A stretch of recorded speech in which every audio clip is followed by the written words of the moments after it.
The crown of thorns plant can be propagated from cuttings easily if we do it correctly. Take semi-hardwood cuttings from top part of the stem.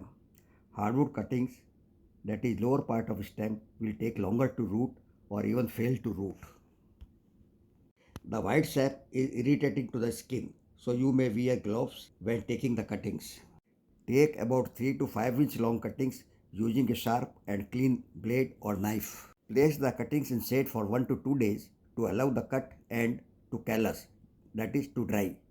This is important. Otherwise, the cutting may rot in soil. Propagation medium. Mix coarse river sand in potting soil in equal amount. The river sand makes the soil free draining. Take a small pot having several drainage holes and fill this soil in it. Water the soil and place the pot in shade for half an hour to drain excess water. Make a hole in the soil with a stick and plant the cuttings about 1 inch deep. No rooting hormone is needed. Do not water again.